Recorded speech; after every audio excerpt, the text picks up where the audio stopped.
razloga što se bavi sa više tema, prije svega u okviru ovog poglavlja, a sa druge strane zbog izazova koji stoje pred Crnom Gorom kad je u pitanju usaglašavanje ne samo sa legislativom, odnosno evropskim akijem, već i zbog toga što smo negdje u obavezi ne samo da usaglasimo zakonodavstvo, nego da sve to lijepo primijenimo u praksi i implementiramo na način da pored normativa usvajamo zaista stvarno, iskreno i standarde koji važe u evropskim zemljama kad je u pitanju tržište rada. Ono što je, ja sad opet strukturu mladih koji su danas sa nama dovoljno dobro ne poznajem, pa onda negdje ne znam i kolika su njihova interesovanja konkretno za ovu temu, a sa druge strane koliko su i upoznati sa istom. Ja ću kratko samo reći onih nekoliko detalja vezanih za rad radne grupe. Dakle, za rad radne grupe uopšte samo poglavlje 19. Ono što je bitno istaći možda čisto kao neka tehnička informacija, ali značajna za proces pregovaranja, jeste da je ovo poglavlje otvoreno u decembru 2016. godine, da je Crna Gora imala u tom smislu samo jedno mjerilo za otvaranje ovog poglavlja, to je bilo donošenje akcionog plana, koji je kao takav donešen i krenulo se na postepeno usklađivanje nacionalnog zakonodavstva sa evropskim akijem. Ali kako je taj proces odmicao, dobili smo i naravno kao i u svakom drugom poglavlju i takozvana završna mjerila o kojima ću nešto više reći u nastavku, obzirom da je to ono što je sad posebno bitno i aktuelno. Mjerila smo uglavnom ta završna negdje ispunili, ali osvrnut ću se opet kažem na to što je ono što nas čeka u buduće. Kao članica radne grupe, dakle od samog starta formiranja radne grupe sam ispred Unije slobodnih sindikata u toj radnoj grupi. Ono što je važno s aspekta nas kao organizacije koja se bavi prvenstveno zaštitom radnih prava zaposlenih i socijalnom zaštitom zaposlenih i građana u Crnoj Gori, jeste da je uopšte omogućeno socijalnim partnerima, to smo mi kao sindikati koji predstavljamo i zastupamo interese radnika, i sa druge strane poslodavačke organizacije. Kad kažem socijalni partneri, objašnjavam čisto zbog onih koji možda taj termin nije blizak, ali i predstavnicima nevladinih organizacija data mogućnost da budemo direktni učesnici u radu radne grupe. Međutim, ono što smo negdje kroz prethodni period, čini mi se, ujednačeno i mi kao socijalni partneri i predstavnici nevladinih organizacija koji su zastupljeni makar u ovoj radnoj grupi isticali, jeste da je često naše prisustvo u tim radnim grupama i učešće bilo, da kažem, kozmetičke prirode.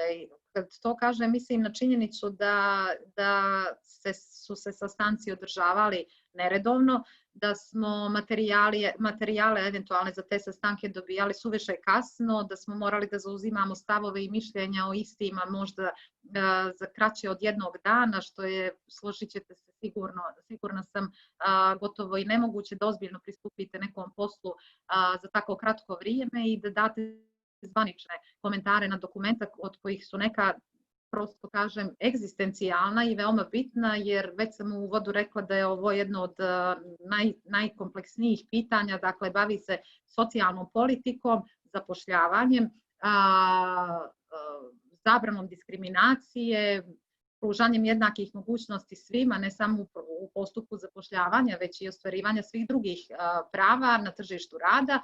Tako da sa tog aspekta, i apsolutno tu sam zaboravila da kažem, postoje posebna poglavlja koja se bave obrazovanjem, ali kroz ovo poglavlje i tekako i sektor obrazovanja uključen u smislu, prije bih rekla, onoga sticanja znanja i vještina koje zahtijevaju gotovo svakodnevne promjene na tržištu rada. Iz tog aspekta, kažem, opet bilo je dosta po nama nedostataka u radu radne grupe i mi smo ih mnogo puta isticali. Čak smo do te mjere, mislim, to isticali toliko često i na svim, koristili svaku priliku, dakle, da to napomenemo, tako da se poslije takvih naših apela često dešavalo da onda imamo u jednom mjesecu 2 radne grupe i onda opet taj rad nekako zamre. Ono što je, međutim, sa druge strane, ono što moram da naglasim, obzirom da sad se vjerovatno, da kažem, po prvi put sa nekim od vas koji ste učesnici ovog skupa susrećem ispred organizacije koja se bavi zaštitom prava zaposlenih i koja je socijalni partner, želim da naglasim da je naše učešće u mjerilima, sprovođenju mjerila, zapravo i ostvarivanju mjerila koje su bile uslov za kako otvaranje, tako i evo sad nadam se nekom zatvaranju ovog poglavlja, neminovno morali da učestvujemo u izradi zakonodavnog okvira kad je u pitanju uređenje tržišta rada, odnosa poslodavaca i zaposlenih i socijalnog dijaloga. Prosto smo, kao što i nevladine organizacije, znam, imaju, pošto mi jesmo kao sindikati dio civilnog, ovo je digresija sada, ali mi kao sindikati jesmo dio civilnog sektora u širem smislu, ali se na potpuno drugačiji način formiramo i registrujemo u odnosu na nevladine organizacije, pa da tako i kažemo, zapravo imamo i različitu ulogu u tom društvenom sistemu u smislu obaveze vlade i resornih ministarstava prema nama kao socijalnim partnerima, jer smo Ustavom prepoznati kao partneri koji moraju negdje da učestvuju u kreiranju legislative koja se tiče tržišta rada. Sa tog aspekta, ako posmatram naše učešće u poglavlju 19, ono je uglavnom i u najvećoj mjeri ispoštovano. Dakle, mi smo participirali u gotovo svim, opet kažem ne baš svim za koje smatramo da smo morali da budemo uključeni, ali u većini zakona koji regulišu, koji su predmet zapravo pregovora poglavlja 19, ali sami rad radne grupe i ono što sam malo prije pominjala se odnosi isključivo na dokumenta koja nisu u formi zakona ili podzakonskih akata, nego dokumenta koji su predmet dijaloga između vlade i Evropske komisije u smislu postizanja ciljeva u okviru ovog poglavlja. Tu da kažem bilo je nedostataka i na našu inicijativu su se nekada neki od njih ispravljali, ali ja kažem da i u narednom periodu, obzirom da nismo tako blizu zatvaranju ovih mjerila, nadam se da će biti, evo sad i kroz ovu promjenu na političkoj sceni i društvenoj sceni uopšte, da će biti i pomaka i promjena u pogledu našeg direktnijeg učešća u daljem postupku pregovora.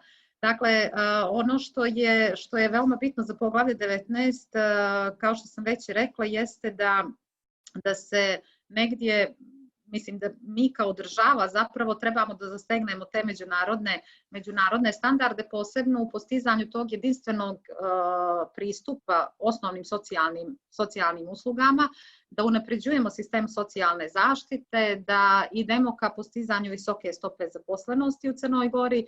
I ono što je jako važno za nas, posebno, opet kažem, ispred organizacije koje dolazim, postizanje kvalitetnih radnih mjesta, dobrih uslova rada, odnosno dostojanstvenih uslova rada i dostojanstvene zarade za poslove kojima se bavimo, da dostižemo tu veću, da kažem, produktivnost, socijalnu koheziju i ono što je jako bitno, da sva naša prava ostvarujemo bez prisutnosti diskriminacije u bilo kom pogledu. Ovdje prvenstveno govorimo o diskriminaciji u smislu zapošljavanja, ali i zapošljavanje ili ostvarivanje socijalnih usluga, ali i bilo kojeg drugog prava. Ono što su podpoglavlja, da kažem, u okviru ovako široko postavljenog poglavlja 19 jesu radno pravo, zaštita i zdravlje na radu, socijalni dijalog, politika zapošljavanja, socijalna inkluzija i zaštita, Evropski socijalni fond, zabrana diskriminacije u zapošljavanju i socijalnoj politici, ravnopravnost između žena i muškaraca u zapošljavanju i socijalnoj politici i deinstitucionalizacija. Ono što je, ja opet kažem, nadam se da će imati prilike i da ovako je malo nezgodno razgovarati kad čak nemam ni uključene kamere svih vas ostalih, pa imam osjećaj da razgovaram sama sa sobom, ali svi se navikavamo na nove uslove rada. U svakom slučaju, ono što je veoma bitno, ponavljam, kad je u pitanju ovo poglavlje i naš odnos prema njemu, jeste da jedno od mjerila koje je sada i uslov i dalje za zatvaranje ovog poglavlja jeste bilo donošenje novog zakona o radu. Osim novog zakona o radu, bilo je potrebno da se donese i novi zakon o zaštiti i zdravlju na radu, novi zakon o zabrani diskriminacije, ali pominjem ova dva zakona prvenstveno iz razloga što su, kad govorimo o mladima, i jedan i drugi zakon itekako važni, posebno zbog njihovog pristupa tržištu rada. Ono što je karakteristika negdje tržišta rada u Crnoj Gori jeste da ga godinama unazad, nažalost, karakterišu visoka stopa nezaposlenosti u kojoj nezaposlenost mladih učestvuje skoro dvostruko. Mi danas imamo situaciju da nam do 3 godine skoro 11.000 građana čeka na posao. Dakle, do 3 godine.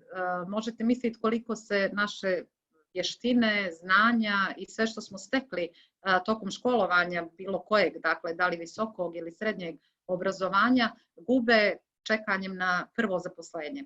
Dakle, to je jako, da kažem, zabrinjavajući podatak. Još je zabrinjavajući i taj da do 1 godine preko 20.000 ljudi čeka na zaposlenje, ali da ne govorimo o ovome gdje protiče i više od 1 godine. Ono što je također negdje karakteristično za tržište rada u Crnoj Gori jeste da smo u prethodnom periodu, zapravo da je prethodna vlada preduzimali neke mjere u smislu, da kažem, olakšanja te tranzicije od škole do posla za mlade, pa smo imali svima dobro poznati i vjerovatno možda i među mladima koji su danas ovdje učesnici ima i nekoga koji je bio polaznik programa stručnog osposobljavanja mladih, gdje smo fokus stavili na mlade koji su završili fakultetsko obrazovanje, ali danas recimo na evidenciji Zavoda za zapošljavanje sa 4. nivom kvalifikacije obrazovanja mi imamo gotovo 13.000 mladih. 12.875 mislim da je na evidenciji Zavoda za zapošljavanje bilo u ovom prethodnom mjesecu. Što znači da nam negdje sami ti podaci govore o tome na koga trebamo da usmjerimo dalje politike.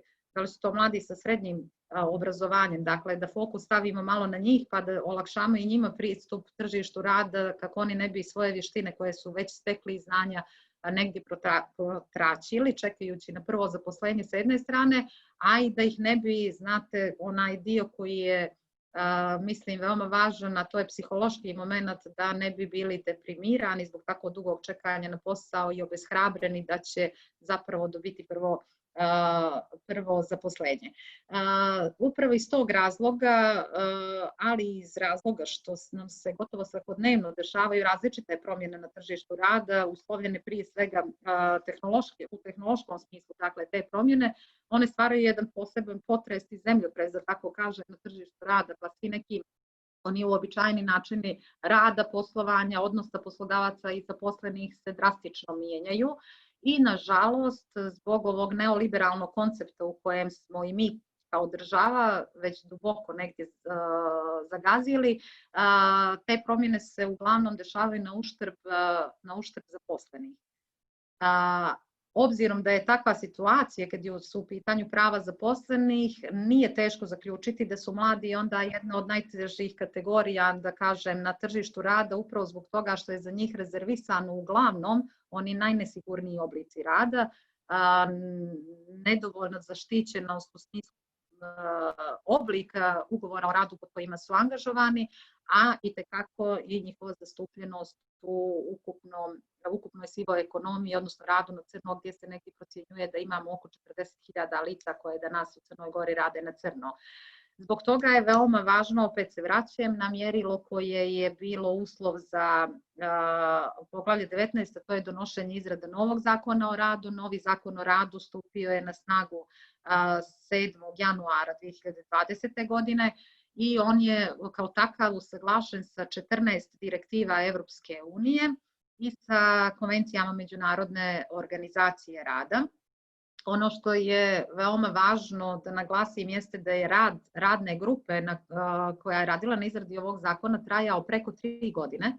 U radnoj grupi su bili naravno predstavnici vlade, inspekcije rada, Agencije za mirno rješavanje radnih sporova, 2 nacionalna reprezentativna sindikata i reprezentativno udruženje poslodavaca. Opet ponavljam, čisto radi terminologije, udruženje poslodavaca i sindikati na nacionalnom nivou su takozvani socijalni partneri koji kao takvi moraju biti, mislim, pravilo je da budu zapravo uključeni u izradu zakona poput zakona o radu. Ovaj zakon determiniše za one koji se nisu možda susretali sa njim ili jesu, ali ne u dovoljnoj mjeri bili zainteresovani za njegovu sadržinu, najkraćem odnose između poslodavca i zaposlenog njihova zapravo reguliše i prava i obaveze i odgovornosti kako poslodavca, tako i zaposlenog. Dakle, mi svi imamo prava, ali svakako imamo i odgovornosti i obaveze koje proizilaze iz radnog odnosa. Ono što je na prvi pogled izgleda da se ne dotiče direktno mladih, ali da, on se svakako dotiče mladih iz više uglova.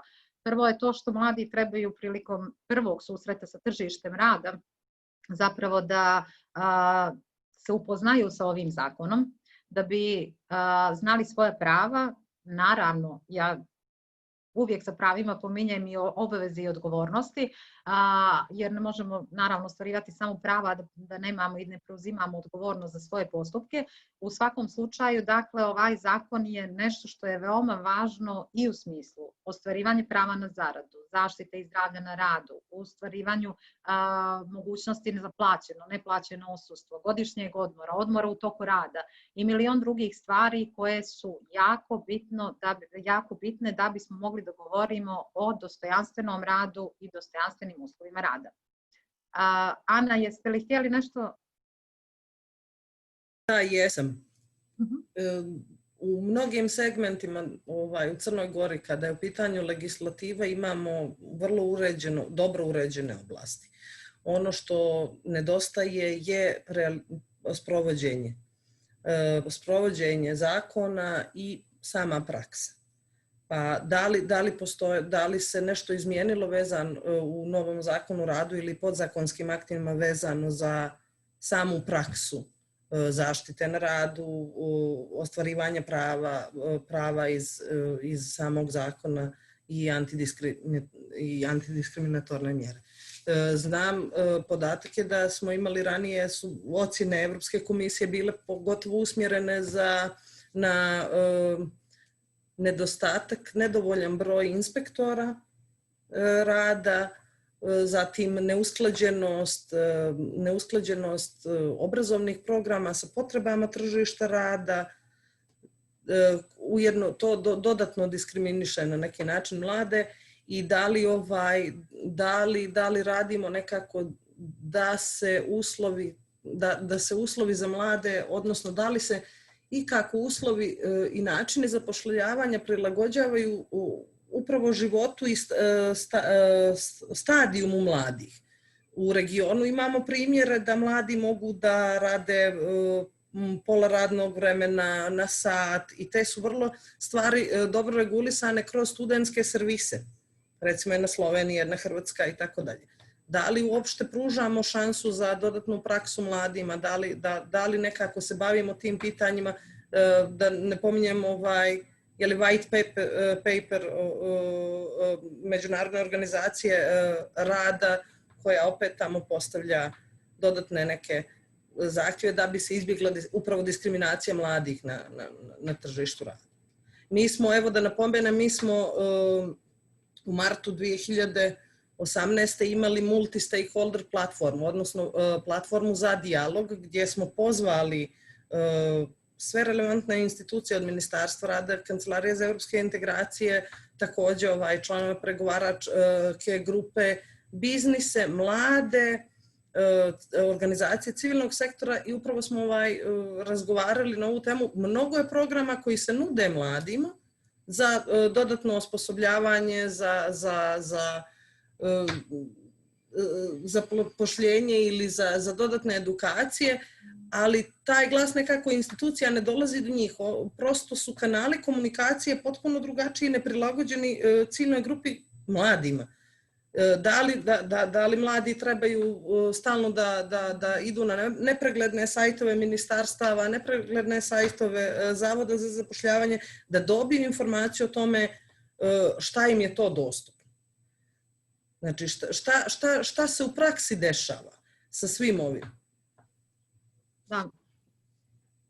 Ana, zahvaljujem i na komentaru i na pitanju. Dakle, pokušat ću da odgovorim na sve i možda s kraja ili sredine ću krenuti, nećete zamjeriti, ali samo ću se nadovezati na ono što sam prethodno rekla kad je u pitanju zašto je važan zakon o radu. Pomenut ću još i zakon o zaštiti i zdravlju na radu kao jedno od mjerila koje nam je predviđeno ovim poglavljem, koje je također veoma bitno, posebno s aspekta mladih, iako se možda tako ne čini, jer ga ni ovi stariji radnici ne tretiraju, nažalost, u mjeri u kojoj bi trebalo važnijim, ali ono se odnosi na ono što nam možda i ova situacija izazvana širenju koronavirusa najbolje pokazuje, a to je da Crna Gora u prethodnom periodu nije toliko pažnje posvetila zaštiti i zdravlju zaposlenih. Dakle, ovaj zakon je donešen, novi zakon koji je usaglašen sa gotovo u potpunosti, mislim da je usaglašen sa evropskim direktivama, donijeti veliki broj podzakonskih akata i veoma je važan, opet kažem, s aspekta očuvanja zaštite i zdravlja na radu svih zaposlenih, a što se tiče mladih koji su obično, da kažem, ulaze na tržište rada nedovoljno pripremljeni, pa ni ne znaju koja prava u tom pogledu imaju, veoma važno da se upoznaju i sa tim propisom da bi prije svega radili u bezbjednim i zdravim uslovima na poslu, a onda, ne daj Bože, mogli i da znaju kako mogu da iskoriste i ostvare neko svoje pravo koje im u tom smislu ugroženo. Sad, ovdje se nadovezujem upravo na ovo što ste mi rekli, a vezano je za implementaciju. Dakle, da, činjenica je da je Crna Gora u prethodnom periodu, od kad je otvorila postupak pregovora s Evropskom unijom, negdje zaista, onako kako volimo da naglašavamo, lider u smislu brzine usaglašavanja nacionalnog zakonodavstva u svim negdje sferama, govorim, sa Evropskom unijom, sa akijem Evropske unije. Međutim, ono što je činjenica jeste da sa implementacijom kaskamo, znači gotovo da u svim segmentima, ne govoreći samo o radnom i socijalnom zakonodavstvu, nego zapravo da ne pominjem vladavinu prava i ostalo, negdje kaskamo i nikako da zapravo pronađemo mehanizme odgovarajuće ili ih stavimo u službu onoga što treba da doprinese punoj implementaciji te regulative i usvajanju onoga što sam negdje na početku svog izlaganja rekla, a to je u stvarnom usvajanju međunarodnih standarda koji su na nivou europskih razvijenih država. Ono što je nas posebno raduje kao organizaciju kad je u pitanju poglavlje 19, i to je jako važno pratiti, jeste da je Evropska komisija veoma eksplicitno rekla da će od sad, kad je u pitanju poglavlje 19, govorim isključivo i zakon o radu, novi zakon o radu i zakon o zaštiti i zdravlju na radu, se mjeriti napredak Crne Gore po njihovoj implementaciji u praksi. Dakle, koliko smo stvorili mehanizme koji će štititi prava zaposlenih kad je u pogledu zapošljavanja i rad, koliko smo stvorili institucije, ojačali institucije koje to već po prirodi posla trebaju da rade, a nisu u dovoljnoj mjeri radili u prethodnom periodu. Dakle, koliko smo i digitalno negdje uvezali sisteme i podatke da bismo mogli da pratimo, posebno kad je u pitanju recimo borba protiv rada na crno. Rekla sam koliko je učešće tog rada na crno u Crnoj Gori, koliko visoko i koliko zabrinjavajuće. I da li smo ispunili, da li znači ostvarujemo i uslove, ajde da kažem, s te finansijske prirode da negdje sve ovo usaglasimo i da sve ovo možemo da primijenimo. Poseban akcenat i u posljednjem izvještaju Evropske komisije, a i onome što mi kao organizacija, opet kažem, negdje godinama unazad na čemu insistiramo je jačanje inspekcijskih organa. Evropska komisija u svom sad posljednjem izvještaju i rekla da upravo zbog zakona koje sam pominjala, koji su usvojeni i novi su, mora negdje Crna Gora da u narednom periodu dokaže da je osposobila prije svega inspekcijske organe, da je kapacitet njihov unaprijedila i da je njihova saradnja sa recimo resornim ministarstvom, izvještaju piše Ministarstvom rada i socijalnog staranja, ali sad je to novo Ministarstvo ekonomskog razvoja, gdje je taj segment tržišta rada negdje uključen, da sarađuje sa njima, da inspekcijski organi sarađuju sa njima kako bi zapravo doprinijeli punoj implementaciji ovih zakona u praksi. Mi se iskreno nadamo da će Evropska komisija zaista ostati pri tome da će pratiti implementaciju zakona u praksi. Ono što znam sa sigurnošću da ćemo mi raditi kao organizacija u narednom periodu, a što radimo danas svog osnivanja, to je da ćemo biti toliko uporni da inspekcija rada ojača svoje kapacitete, jer ona je negdje naša prva stepenica u zaštiti prava zaposlenih iz radnog odnosa, tamo gdje poslodavci ne poštuju zakon, tamo gdje zaposleni ne mogu u dijalogu sa poslodavcem da prevaziđu problem. prva stepenica koja bi trebala da bude u zaštiti naših prava je upravo inspekcija rada. To je postupak koji treba da bude brz, koji je besplatan za zaposlenog, a koji može da igra i ulogu ne samo, da kažem, sankcionisanja poslodavca, već i preventivnu ulogu koju gotovo da i nemamo u praksi. Dakle, sve se svodi na to je li da se poslodavac novčano kazni i da mu se zatvori objekat ili slično. Ne radi se o tome. Radi se o tome da je zakonom o radu, ali i zakonom o zaštiti zdravlja na radu propisano da su inspekcijski organi koji prate nadzor nad primjenom ovih zakona. Ako već tako piše, onda ili ćemo imati organ koji će stvarno da obavlja svoj posao i koji će zaposleni da grade povjerenje, a ne prvenstveno da idu nepovjerenjem prema tim institucijama, ili ćemo zapravo da onda ugasimo organe koji nam nisu potrebni. Ono što je jako bitno da napomenem, ali zbog svih, da kažem, nas koji smo ovdje i vjerovatno u radnom odnosu, ali i mladih koji nas možda prate, a trebaju da budu, tek će da zasnuju radni odnos, veoma značajna institucija ili organ koji je na usluzi zaposlenima za zaštitu njihovih prava, a koji je ovim novim zakonom o radu uveden kao obavezujući, ne više kao dobrovoljni, kakav je bio ranije, već obavezujući organ, odnosno stepenica u zaštiti njihovih prava je Agencija za mirno rešavanje radnih sporova. Dakle, novi zakon o radu je prepoznao negdje, odnosno naložio nama kao zaposlenima da u slučaju povrede prava iz radnog odnosa, prije nego što odemo na sud, moramo se obratiti Agenciji za mirno rešavanje radnih sporova. Poslodavac je dužan da prihvati taj predlog za mirenje, to se tako zove, da kažem, žargonski, a ukoliko ne uspije taj postupak arbitraže, u tom slučaju možemo da idemo na sud. Ali je važno znati da su to neke stepenice u ostvarivanju prava. Sad, kad je u pitanju pristup tržištu rada i slično, ja vjerujem da je gotovo nepotrebno pominjati kakav je odnos dugogodišnji kad je u pitanju tržište rada u Crnoj Gori postojao i beskonačan nepotizam, kronizam i sve što smo imali na tržištu rada, posebno kad je javni sektor u pitanju, gdje su svi drugi koji nisu imali, da kažem, vezu i vezicu, imali otežan pristup, a to se odnosilo prvenstveno i na mlade. Sa druge strane, imali smo situacije gdje su javni oglasi raspisivani samo, da kažem, kozmetički, jedan dan su trajali, niko nije mogao skupiti ni potrebnu dokumentaciju da se prijavi, sužavao se prostor onima koji mogu da se prijave na određene oglase.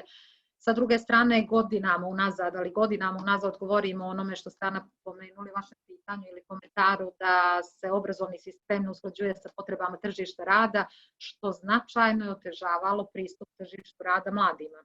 Međutim, ono što se jeste desilo u prethodnom periodu jeste da je čitav set zakona koji regulišu sistem obrazovanja izmijenjen i vjerovatno smo svi to negdje ispratili manje ili više. Dakle, uvedena je i neka obavezna praksa i na studijama i imamo ovaj zakon koji sam već pomenula oko stručnog osposobljavanja visokoškolaca. Imamo različite programe aktivnih mjera zapošljavanja pri Zavodu za zapošljavanje koji daju neku mogućnost mladima da se sretnu sa tržištem rada kod poznatog poslodavca i slično. Međutim, sve su to procesi koji su jako spori. Dakle, vi kad reformišete jedan tromi sistem, kakav je sistem obrazovanja, time što donesete set zakona novih, odnosno usvojite nove zakone, izmijenite postojeće, ne možete, nažalost, očekivati rezultate prvu generaciju sljedeću koja izađe iz tog sistema obrazovanja. Dakle, to je nešto što će morati da prođe jedno značajno vrijeme, ali u periodu između toga mislim da postoji ogroman prostor da se unaprijede prvo aktivne mjere zapošljavanja koje sprovodi Zavod za zapošljavanje kao takav. Pritom zaista mislim iskreno da ljudi koji rade u Zavodu, većina njih zaista obavljaju taj svoj posao na način kako treba, ali u mogućnosti negdje i finansijskim koji su, jer znamo, svi smo svjedoci toga da nažalost toliko je očekivanja od Zavoda za zapošljavanje, a tako su se godinama unazad smanjivala sredstva iz budžeta koja su opredjeljivana za Zavod za zapošljavanje, što je veoma pogubno.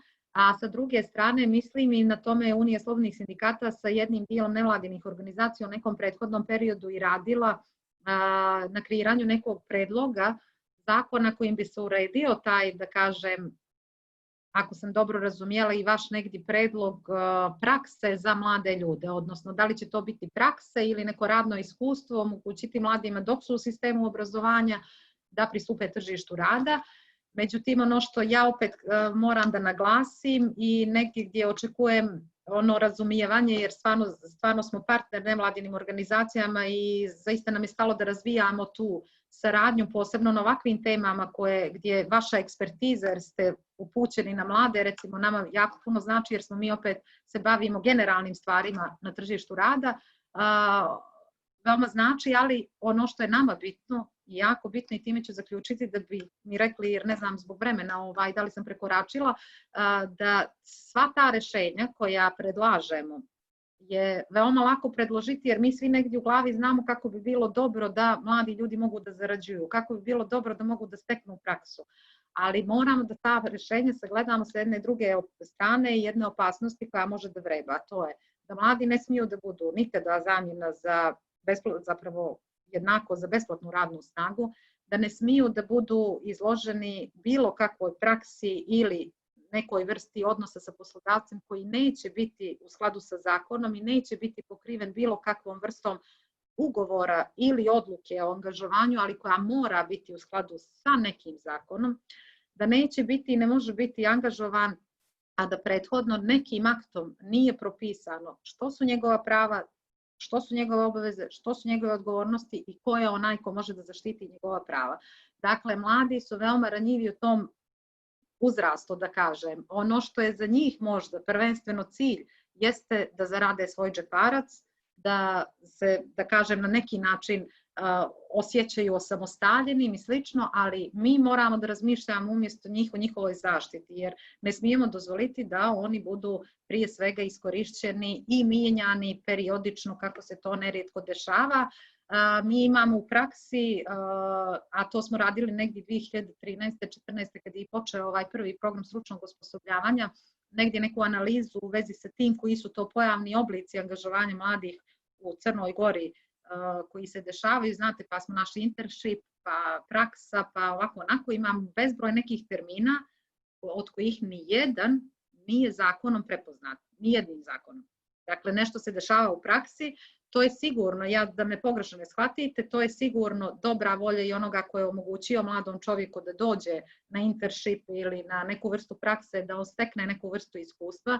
Dobro je i za tu organizaciju da prepozna tog mladog čovjeka, ali prosto po nama i našoj organizaciji ne smije da se dešava da takve vrste bilo kakvog angažovanja, da li sa novcem, bez novca ili kako god, budu nepokrivene zakonskom regulativom u smislu zaštite mladih koji se pojavljuju i to im je obično prvi susret sa tržištem rada i da takav susret ne bi bio poguban za njih.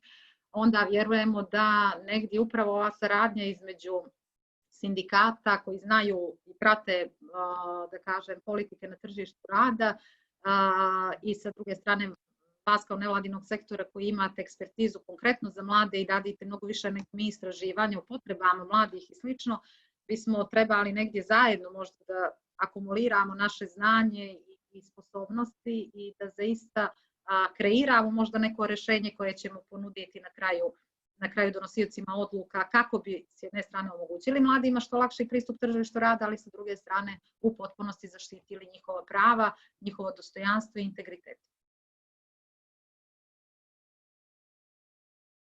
Hvala. Mi smo i kroz ovaj projekat imali i treninge podizanja kapaciteta nevladinih organizacija, posebno vezano za monitoring. I jedan od ključnih elemenata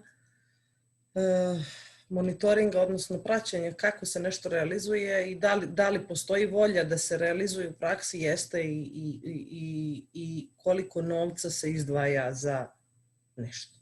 Tako ako govorimo o podizanju kapaciteta inspekcije rada, opet moramo da razmišljamo, ako ne postoji budžet za to, to je samo onda ostaje slovo na papiru nekako.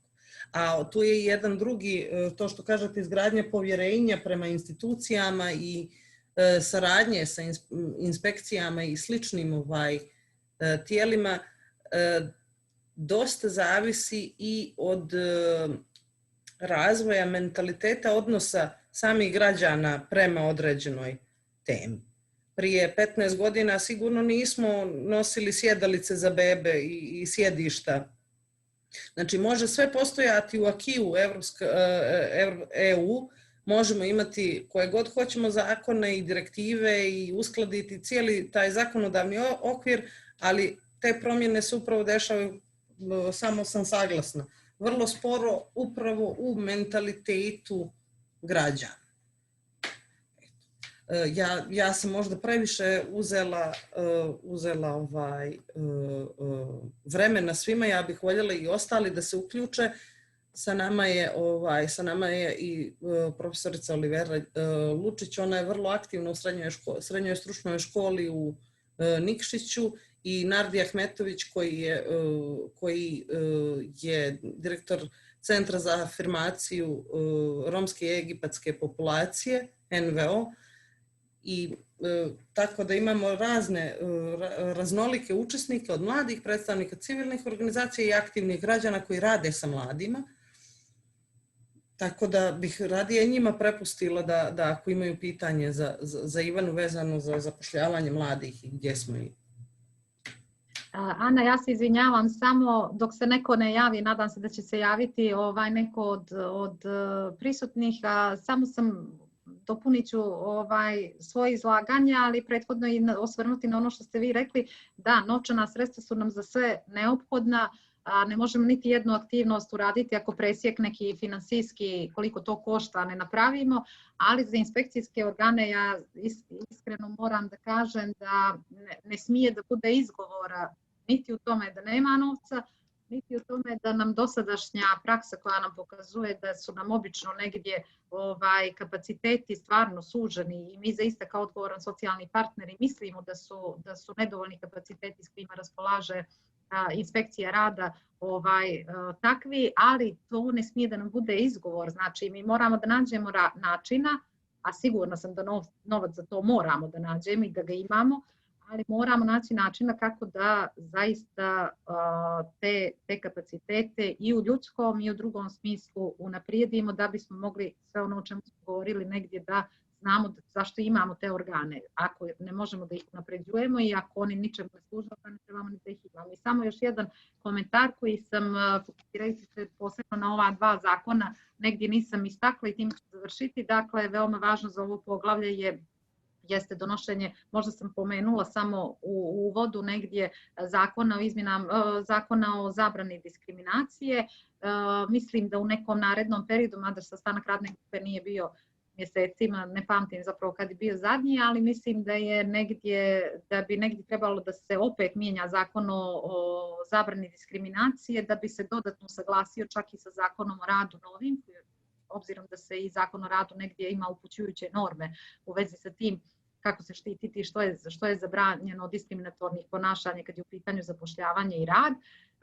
Zatim da je vršena izmjena i dopuna zakona o rodnoj ravnopravnosti u cilju usaglašavanja daljeg sa evropskim akijem i ono što je obilježilo taj prethodni period kad je u pitanju, a značajno je za poglavlje 19 i značajno je istaći, ja nisam u prethodnom periodu, jeste kad su u pitanju prava pripadnika LGBT populacije, da je taj strateški okvir za unapređenje kvaliteta života LGBT osoba u Crnoj Gori završen i da je, ja ću sad možda pogriješiti, ali mislim ovog ljeta jeste sigurno, samo ne znam je li bio jun ili jul mjesec, da ne bih licitirala sa datumima, usvojeni zakon o životnom partnerstvu osoba istog pola, tako da je taj dio onog zakonodavnog okvira, da kažem, možda najvažnije kad je u pitanju poglavlje 19 sa ovim zaokruženim. Eto, toliko. Otvorena sam za pitanje. Hvala. Da li neko ima pitanja za Ivanu, mada smo bili dosta iscrpni i konkretni. Eto, ja bih samo navela da zemlje regiona imaju različite pristupe procesu pregovora sa pristupanja Evropskoj uniji. Mi imamo ovaj model koji je kroz radne grupe gdje uključujemo sve relevantne partnere vezano za tu tematiku. a na primjer Srbija ima neki drugi, oni imaju odvojen potpuno taj nacionalni konvent. Tako da su različiti modeli pregovora i mi smo, eto, Crna Gora ima radne grupe, koliko ih koristimo, koliko ih i nevladine organizacije i drugi socijalni partneri koriste, to možemo da pričamo. A evo Nardi možda nešto hoće da kaže.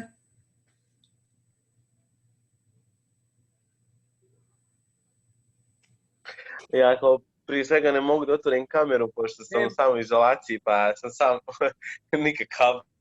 Tako da ću vas pozdraviti još jedno i hvala na samom pozivu i predstavljanje mene u ovoj grupi. Drago mi je da ima toliko institucija i toliko i mladih osoba. Nažalost znam da smo dosta i ja i Andreja i ti se potrudili da okupimo mlade, ali međutim nisu se odazvali. Ali eto, sad ja nešto samo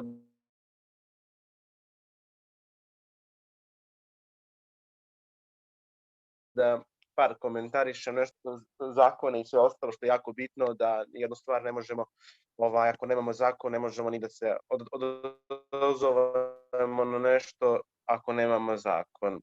Mene što, na primjer, na lokalnom nivou interesuje kao mlada osoba koja se trudi da se aktivno uključuje u razne aktivnosti i da jednostavno razbijem te predrasude prema Romima, da jednostavno Romi mogu da budu jako korisni za unapređenje građanskog jednakosti i da jednostavno budemo demokratski jednaki kad je pitanje makar na lokalnom nivou. Možda bi postavio pitanje kada je zapošljavanje u pitanju na lokalnom nivou, znam zbog ove pandemije i to da su mnogi ljudi ostali bez posla i da je Malo nam se prekidaš, Nardi. Nama što nedostaje kao...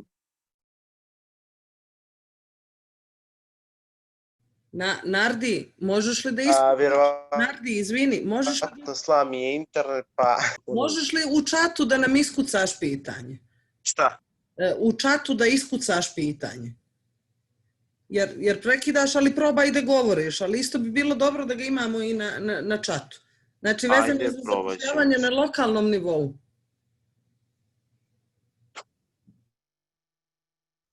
Više razgovora, ali eto, pokušat ću da napišem. Jednostavno želim da samo kažem koliko smo mi kao ljudi i kao institucije u Crnoj Gori dosta ti zaostali kad je pitanje tehnologija. Dosta mladi, na primjer, su jako aktivni kroz svoj YouTube kanal, ne znam, tih mreža koji se aktivno trude, pa dosta ljudi zarađuju na tome. Da li me čujete sad? Mislim da ne. Čujemo, samo polako pričaj i dobro je. I nemoj predugo. Dobro. Znači, opet ću ponoviti da je nama potrebno jednostavno otvoriti radna mjesta i osmisliti neki plan i slušati mlade šta oni nude i šta jednostavno njih ispunjava. Dosta, na primjer, mladi su pozvani na ovaj sastanak, 90% su kao pristali, a nisu došli.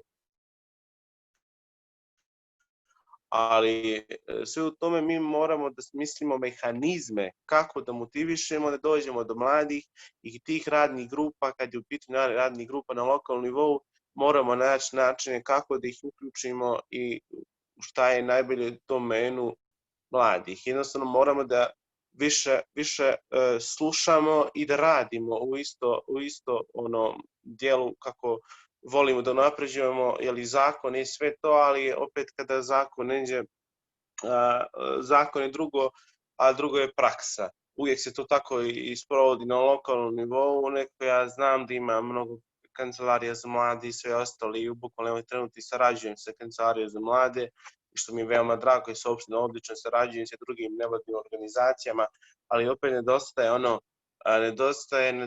prostor za mlade jednostavno koji su kreativni i ambiciozni, koji jednostavno žele, koji je jednostavno tehnologija koja jednostavno svaki dan je sve unapređenija i jednostavno moramo naći neke servise koje trenutno imamo, trebamo ih samo poboljšati ili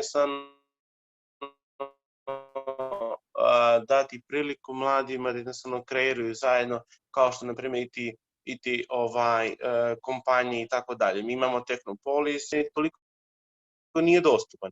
Ne znam zbog čega tako mislim, jednostavno bude po neki poziv ili kad treba nešto da se tamo uradi, misli treba se plaća, treba ovo, treba ono, uvijek u tom dijelu bi trebalo, u stvari ako smo kao Nikšić, razvijamo se, baš u posljednje vrijeme se razvijamo po svim onom što ja gledam i sportskim i svim daljem oblastima, ali jednostavno želim da kažem da jednostavno mladima trebamo pružiti više šanse, da jednostavno njih motivišemo i ako već imamo neke servise, jednostavno to promovišemo tako što ćemo mladi uključiti, jednostavno nije dovoljno samo par puta, ne znam, pozvati nešto, jednostavno to treba konstantno, jer znate ono kada se trudite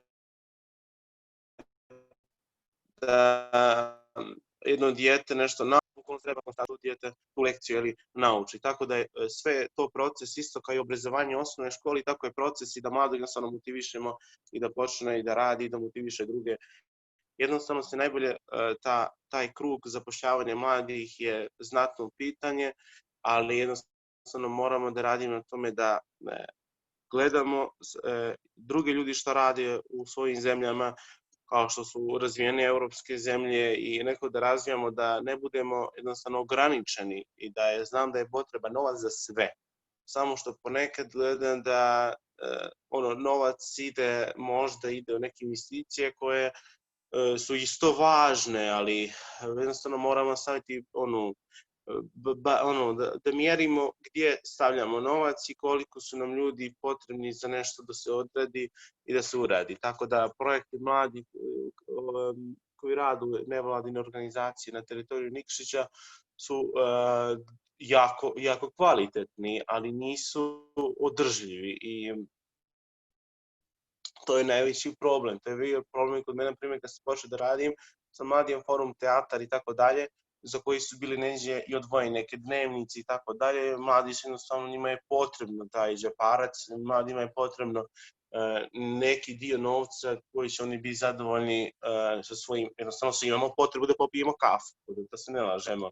Svima je potrebno da izađemo, svima je potrebno da makar džeparac da ne budemo zavisni svojih roditelja, ali jednostavno situacija je tako u našem gradu, kad mi imamo narodnu kuhinju, mi moramo da se stidimo kao narod i prvo koji živimo u Nikšiću, kad mi imamo narodnu kuhinju, to je, mislim, za mene kao prvo moramo da se trudimo da to u stvari da se ne pojavljuje, mislim da to jednostavno jedan dana bude jedan servis koji jednostavno baš za ljudi koji baš ne mogu nikako da budu u mogućnosti da koriste taj.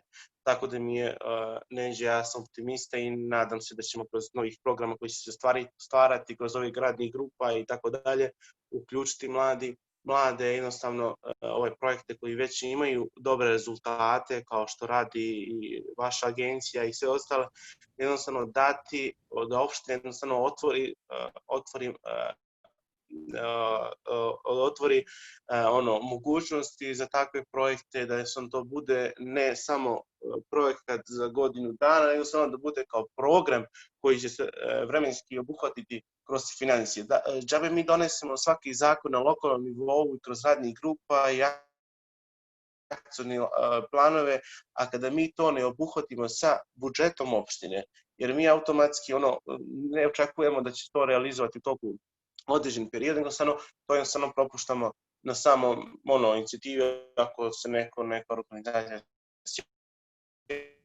sjeti toga i ako otvori akcijni plan, da to pročita šta to imamo i da to realizuje. Tako da jednostavno želim onako da svi zajedno koji smo trenutno ovdje 7-8, ali jednostavno želim kroz neki drugi, kad budemo razgovarali, jednostavno donesemo neke zaključke i da jednostavno stavljamo nama neki cilj u naredni period jednostavno više da se konsultujemo se drugima i sa mladima i da jednostavno prema opštini idemo, jer nama je jedna najglavna institucija, to jeste opština i bukvalno kancelarija za mlade i trgovine ljudima, sve one kancelarije koji su u domenu mladima, oni bi trebalo prvo da prođu neku obuku i da se oni usavršu u tom dijelu sa novim tehnologijama, nekim novim stvarima i da im se dadne o mogućnosti neki dio budžeta koji mogu sama kancelarija da jednostavno sa konsultacijama naravno da svim drugima, ali jednostavno sa mladima da budu više prisutni tu za nas mlade. Eto to podiže i neka druga pitanja, koliko su sami mladi uključeni u kreiranje politika i zakona koji ih se tiču. Tako da... Ana, evo, probili smo sat vremena, hvala Nardiju na doprinosu. Ja bi da pozovem, ako još neko ima da pita Ivanu, da iskoristimo njeno prisustvo. Zahvaljujem još jednom, reću samo 1 minut. Zahvaljujem Ivani što se odazvala, ja sam nju upoznao u jednoj realnoj situaciji i energija i posvećenost koju ima mi se ostavila je dojam i pokušavao sam da nađem način da sarađujemo. Mi smo poslali poziv svim članovima pregovaračke grupe poglavlju 19 da učestvuju, očekivali smo da se Juventus odazove i možda rukovodioci, ali eto, Ivana je jedina koja se odazvala, nismo samo Ivanu zvali, ali moja zahvalnost i moje divljenje na energiji koju ulažeš, evo da se ne persiramo, i velika hvala naravno za sve ovo što smo pričali i što smo čuli ovaj put. Postavlja se pitanje kako mladi da iz svih iz šume ovih propisa, zakona i čak mogućnosti koje im se nude, kako da oni zapravo dobiju ono što njima treba i što ih interesuje. Mi pokušavamo da pravimo neke servise za mlade koji su prilagođeni određenim ciljnim grupama, pokušavamo da dođemo do njih, da ukapiramo njihove potrebe. Naravno, to je jedan proces i tu treba svi da pokušavamo i da sarađujemo sa opštinskim službama. Tu je sad kod nas i ušao Svetozar Bajović, naša glavna kontakt osoba za sekretarijat koji se bavi mladima iz opštine, koji je uključen na ovom projektu, ali tu su i druge osobe iz opštine i onda bih ja zamolio da kažem, znači da što je Ivana rekla, ali i Nardi, da mi treba da mnogo više brinemo za mlade. Ja mislim da trebamo naći mjeru i mislim da se jedinka razvija kad ju se preda nivo odgovornosti. I mislim da trebamo da nađemo mjeru između toga šta ti mladi sami treba da odrade i da li da traže svoje šanse i kakav ambijent im mi nude u kojima oni mogu da funkcionišu i da djeluju. A za razne druge zloupotrebe i ostale stvari, evo na primjer reklamirajući ovaj program Erasmus za mlade preduzetnike, mi omogućavamo boravak mladih preduzetnika do 6 mjeseci u inostranstvu i tu smo došli u situaciju da hotel iz Holandije zapravo želi besplatnu radnu snagu kroz ovaj program. Tako da postoje niz stvari koje su problematične, ali ajmo da radimo zajedno, da komuniciramo. Također što Ivana rekla da zajednički možemo da akumuliramo i nudimo ideje za unapređenje okvira, tu smo naravno za saradnju. 1000 stvari se dakle nameće, mogli bi da pričamo beskonačno, ali evo ja završavam. Još jednom zahvalnost Ivani, poziv na saradnju buduće i ako ima još neko kratko da postavi pitanje, da iskoristimo Ivanino prisustvo ovdje i da onda krenemo na ovaj drugi dio mladi preuzimaju, na predstavljanje opštinskih servisa za mlade i također na diskusiju, razmjenu pitanja i tako dalje. Dakle, posticaj da se Ivana pita dok je ovdje prisutna, a naravno probat ćemo da omogućimo i da u buduće imamo komunikaciju i da mladi mogu dobiti odgovore od nje. Da li neko još bi želio da... Evo da ne forsiramo, možda da pređemo na drugi, hvala još jednom Ivani, da pokušamo da u buduće strukturišemo još više našu saradnju, tu smo naravno i kroz ovaj projekat i kroz druge. Hvala i vama puno na pozivu, još jednom da pozdravim vas sve i da se zahvalim još jednom na pozivu. Ono što samo eto i kolega koji se prije javio, ono što potpuno podržavamo, što je on rekao jeste da nam trebaju programi koji su održivi i dugoročni. Sve ovo što mi pokušavamo je negdje korak po korak da idemo ka ostvarenju onoga što je najbolje za mlade, ali bez otvaranja novih radnih mjesta ne možemo generisati punu zaposlenost definitivno. Ja se nadam da ove nove društvene promjene koje se oko nas dešavaju će otvoriti prostor za to, ali je važno za sve mlade koji ovo slušaju da znaju da upravo zatvaranje ovog poglavlja i ulazak Crne Gore jednog dana u Europsku uniju će omogućiti i mnogo jednostavnije uslove za zapošljavanje u razvijenim europskim državama svih onih koji ovdje, da kažem, ili žele da se usavršavaju negdje drugo ili žele prosto da tamo nađu svoju sreću kad je u pitanju profesionalni odnos, ali i to je jedan od prednosti, mada kako ko tretira, može biti i mani prednost, ali svakako ono što će nam biti je sloboda kretanja, da kažem, i ljudi i kapitala onoga trenutka kad budemo dio Evropske unije. Ja vam se još jednom zahvaljujem, želim uspjeh u ovoj narednoj sesiji, u daljem radu i molim vas da sve aktivnosti koje sprovodite imaju negdje u planu edukaciju o radnim pravima, posebno mladih, negdje računate na Uniju slobodnih sindikata kao partnera koji će se vrlo rado odazvati vašeg poziva. Tako dobro svima. Pali mikrofon. Palim, ne može. Ne. Ivana, nemojte nas napuštati. Nastavite s nama. Ana, preuzmi, dakle, hvala Ivani još jednom, Ana, preuzmi program. I u moje ime hvala Ivani. Evo, ovaj drugi dio je zamišljen kao mladi preuzimaju, gdje su se nama iz lokalnih institucija koji su povezani sa svojom djelatnošću sa mladima, pa su tu sa nama Svetozar Bajović iz Sekretarijata za kulturu, Sport, mlade, socijalno staranje, zatim Kancelarija za mlade, ako se ne varam, Maja Radojičić, zatim Omladinski servis Milica Zvizdić, evo ga, možemo da vidimo Svetozara, i Kancelarija za prevenciju narkomanije Ljubica Abramović i njen kolega David. Sve to je, odnosno sam Sekretarijat za kulturu, sport i mlade je dugogodišnji, onako imamo dugo vrata otvorena kod njih i sarađujemo i tu su da podrže sve naše inicijative i u stalnoj smo komunikaciji sa njima. Bili smo u prilici kroz Infopoint Nikšić da učestvujemo u izradi lokalnog akcionog plana za mlade, što kroz fokus grupe, što kroz javnu raspravu. Zatim smo imali i projekte koji su vezani za kulturu, za promociju lokalnog kulturnog nasljeđa i od kako sam ja u agenciji, a to je skoro 3 godine, bilježimo jednu izuzetno dobru saradnju i zahvalni smo na tome. Mladi svake godine posjećuju sekretarijat i dobiju prezentaciju što to sekretarijat nudi mladima, što je njihova djelatnost, čime se bave i na koji način mogu da ostvare komunikaciju sa sekretarijatom za sve njihove neke nedoumice, pitanja ili potrebe. Tako da, evo, Sveto može nešto da nam kaže. Sigurna sam da ne fali programa samog sekretarijata, iako je korona dosta poremetila bar samo način realizacije istih.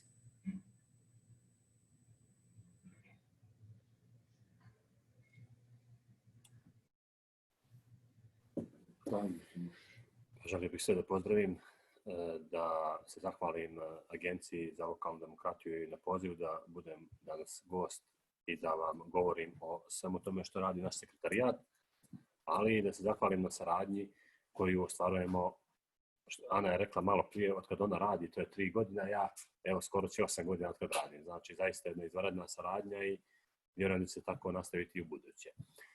Sekretarijat za kulturu, sport, mlade i socijalno staranje je zaista sekretarijat koji ima više nadležnosti, koji je podijeljen na nekoliko sektora. To je sektor za kulturu, sektor za socijalno staranje i sektor za sport. Moj primarni posao je vođenje tog sektora za kulturu, međutim u našem sekretarijatu rade odgovorni i posvećeni ljudi koji rade svi sve ako treba, tako da osim tih nekih osnovnih nadležnosti mi smo zaista spremni da se uhvatimo u koštaci sa mnogim drugim temama. Kada je u pitanju sektor za kulturu, reći ću vam da smo mi proteklih nekoliko godina bili zaista intenzivni kad su u pitanju kulturne aktivnosti. Naravno, Mi smo samo dio jednog čitavog sistema na kojem počiva kulturna scena grada. Mi smo negdje spona između 4 ustanove kulture koliko postoje u Nikšiću i koje se bave raznim djelatnostima, a naša je obaveza i naš je zadatak da ih mi negdje okupimo i da zajedno sa njima kreiramo jedan kvalitetan program koji će se realizovati na mjesečnom nivou. Prvih godina taj program smo realizovali uz pomoć Ministarstva kulture u periodu 2013. do 2017. kada se to zvalo program podrške razvoju kulture u Nikšiću, a već od 2014. godine pa na ovamo mi to radimo samostalno pod geslom, odnosno nazvali smo taj programski koncept Nikšićka kulturna scena.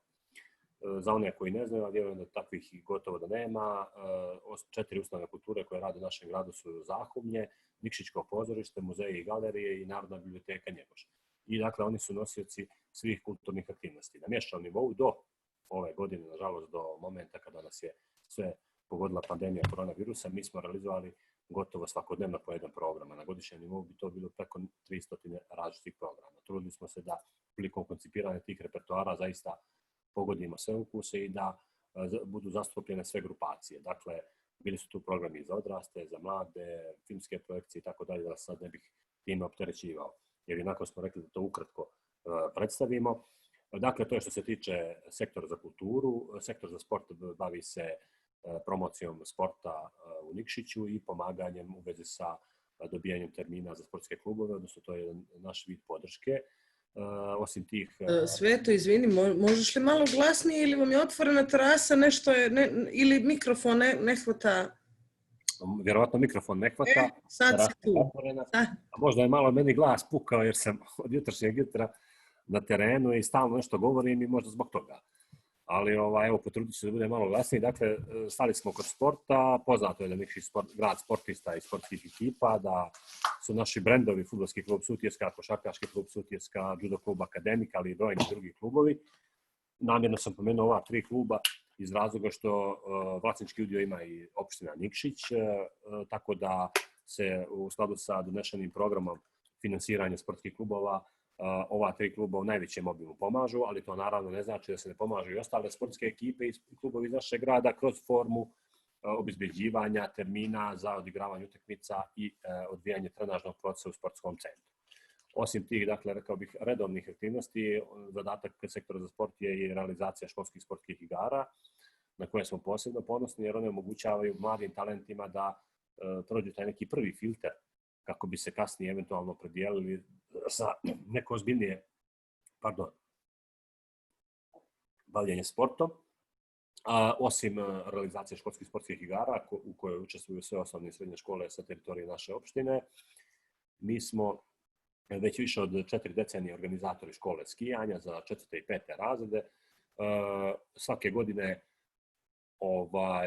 se trudimo da izvršimo izbor najboljih sportista grada. Upravo ćemo to uraditi u petak za ovu godinu. Tako da to su uglavnom osnovne neke aktivnosti kada je u pitanju sektor za sport. Kad je u pitanju sektor za socijalno staranje, kao što samo ime kaže, on je zadužen za socijalno najugroženije kategorije stanovništva kojima mi pomažemo u skladu sa našim mogućnostima kroz formu jednokratnih novčanih pomoći, kroz obezbeđivanje stambenih jedinica. Posebno se to odnosi na raseljena lica, interno raseljena lica, samohrane majke, pripadnike romske populacije i tako dalje. Dakle, u skladu sa našim mogućnostima obezbijedili smo značajan broj stambenih jedinica za naše sugrađane. Riječ je o gotovo 400 i nešto stambenih jedinica koje se nalaze u vlasništvu naše opštine. Voljeli bismo da ovaj sektor što manje radi, jer bi to značilo da je i životni standard na mnogo većem nivou i da ljudima ne treba pomoć, ali u slučaju da im zatreba, mi smo tu da im pomognemo koliko je to moguće. Kada je u pitanju ovaj dio za mlade, tu će Maja vjerojatno više govoriti, tako da je ne bih oduzimao dragocjeno vrijeme, a ima mnogo toga da kaže. Dakle, to je to uglavnom u tom nekom uvodnom dijelu. Ukoliko ima nekih pitanja, tu sam. Ja imam pitanje vezano za ovaj program podsticanja zapošljavanja mladih. Da li je on na neki način produžen? Opština je iskoristila onaj period prije izmjene zakona. I mi smo sami imali polaznice tog programa, zadovoljne su bile, zadovoljni smo i mi njima bili. neke su nastavile u svojoj, nekako su podigli kapacitete i za svoju struku, pa se pitam šta je dalje sa tim programom? Da li postoje neki novi, dodatni programi na lokalnom nivou? Ja bih, Ana, prepustio da odgovor na to pitanje dobiješ od moje drage koleginice Maje. Pošto ona ne da je implementirana, nego bukvalno je negdje i nosilac tog projekta, tako da sve te neophodne informacije vezano za taj program će Maja dati kad bude red na nju, ali ako imaš neko pitanje trenutno za mene iz ovog nekog kruga, pa da kad Maja šede da se ne bi stalno rotirali, možda bi bilo shodnije.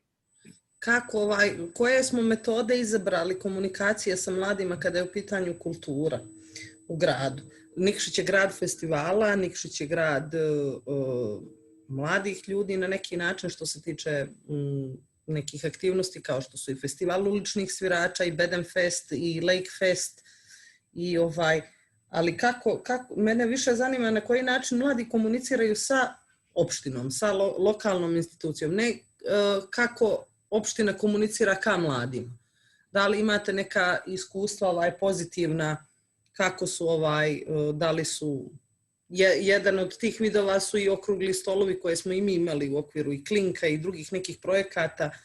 Na koji način opština nekako prima i osluškuje te potrebe mladih u segmentu kulture? Ono što bih ja mogao da kažem jeste da je opština uvijek otvorena za sve inicijative koje dolaze od strane mladih, naravno pogotovo kada se to odnosi na njihove probleme, ali naravno i kad je u pitanju kultura, ne mogu se pohvaliti sa nekom njihovom ozbiljnom inicijativom. To što smo mi otvoreni za saradnju ne znači da moramo da ih bukvalno vučemo za rukav i pitamo šta im to treba i koje su to njihove potrebe. Prosto tu smo otvoreni, spremni da svaki dan u toku radnog vremena uradimo nešto za mlade, naravno ukoliko smo to u mogućnosti. Ali kad nemamo taj povratni efekat, kad nemamo tu inicijativu od strane mladih, onda se mi trudimo da mi nešto njima plasiramo. Pa kad koncipiramo te programske sadržaje, jako vodimo računa da tu budu zastupljene sve kategorije mladih, od onih najmlađih pa do onih koji su u nekom uzrastu na granici, da kažem, kako se to zakonski označava ko je mlad, ko nije. Pomenula si brojne festivale, Nikšić je grad kulture, posebno se to može reći za posljednjih nekoliko godina jer je zaista ovdje napravljen jedan veliki iskorak. Osim što smo prepoznati kao kulturni centar svojevrsni, da tako kažem, poznati smo i kao grad festivala i zaista smo se trudili da i u tom festivalskom repertoaru imamo više tih nekih formi zastupljenih. Pa eto, čisto da podsjetim da su to tradicionalni ljetni muzički festivali Bedenfest, Lake Fest i festival uličnih svirača, da je tu festival glumca međunarodnog karaktera, da imamo Nikšićke književne susrete koje također imaju međunarodni karakter, da imamo Bojenfest, novoustanovljeni festival koji je možda i najmlađi po stažu, ali ne manje bitan od ostalih. Tako da smo se zaista potrudili da te neke, hajde kažem, segmente koje nudi kultura pokrijemo. Nijesmo zadovoljni posjetom mladih, očekivali smo da mladi budu više zainteresovani. Neke od naših ustanova kulture, konkretno biblioteka, ali i muzeji i galerije, naravno i ostale, pružaju podršku mladim stvaraocima. Biblioteka to radi kroz format izdavanja knjiga za mlade pisce, poete. Mi već imamo, koliko sam ja upoznat, 2-3 knjige koje su izdate u okviru izdavačke djelatnosti koja je negdje koncipirana kao podrška mladim stvaraocima. Kad je u pitanju likovna umjetnost, također su i ljudi iz muzeja i galerije itekako otvoreni za saradnju. U posljednjih nekoliko godina imamo mlade ljude koji su tamo i radno angažovani, koji su stručnjaci za oblast arheologije. Po prvi put imamo i 2 mlada arheologa koji su zaista u proteklom periodu itekako pokazali i dokazali.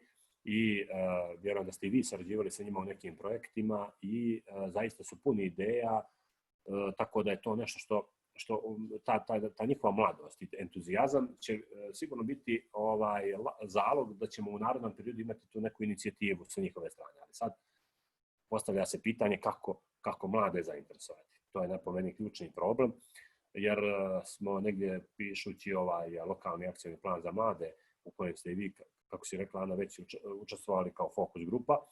Prepoznali smo tokom razgovora da mladi nisu ni dovoljno informisani, iako smo se potrudili da te kulturne događaje itekako promovišemo, ne samo preko društvenih mreža, tu je nekoliko stranica u opticaju, tu su mediji, tu su portali, međutim izgleda da ni to nije bilo dovoljno da se taj broj mladih na tim kulturnim dešavanjima poveća, da bude mnogo veći nego što jeste. Šta je problem? Trebalo bi da se poradi na tome. Trebalo bi da se poradi na tome da li, naravno ne govorim za ovaj period od kad je aktualna pandemija, jer tada smo morali zbog sveopšte situacije, zbog sprečavanja širenja zaraze, da redukujemo znatno naš program, da mnoge događaje koje smo bili planirali otkažemo, ali smo i isto tako i vodili računa da se taj kontinuitet ne prekida, već da jedan značajan dio tih programa realizujemo u jedino mogućem formatu, a to je kao i ovaj današnji sastanak koji realizujemo u online formi, preko lokalne televizije, Nikšić, preko određenih YouTube kanala, jer svaka ustanova kulture ima svoje posebne kanale preko kojih plasira kulturne sadržaje. To su dakle društvene mreže, Instagram, YouTube kanal i tako dalje i tako dalje. Tako da mislim da bi inicijativa mladih trebala da bude mnogo veća i značajnija. Vjerujem i nadam se da će to biti, kako bude vrijeme micalo, na mnogo boljem i kvalitetnijem nivou nego što to bio slučaj do sada. Hvala sve. Za kad se planira rekonstrukcija muzeja? Rekonstrukcija muzeja je u toku.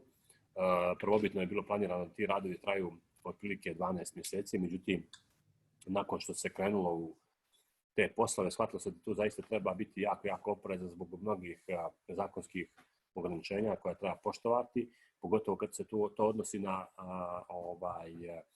problem konzervacije i rekonstrukcije. Mora se voditi računa o nekim dijelovima dvorca koji imaju izuzetnu istorijsku vrijednost, što će, vjerujem, u mnogome taj rok koji je bio prvobitno planiran 12 mjeseci produžiti, ali svi smo mišljenja da bi bilo mnogo bolje i značajnije da taj rok bude i veći, samo da se to na kraju uradi na jedan kvalitetan i reprezentativan način, kakav je zaista dvorac, jer se on tretira i smatra jednom od najljepših građevina iz perioda kralja Nikole u Crnoj Gori. Hvala, eto ja bih pozvala i učesnike ako imaju dodatna pitanja za Sveta da ih postave, a ako ne, Maja Radojičić nam može predstaviti programe koji se baš tiču zapošljavanja mladih, a odnose se na lokalni nivo.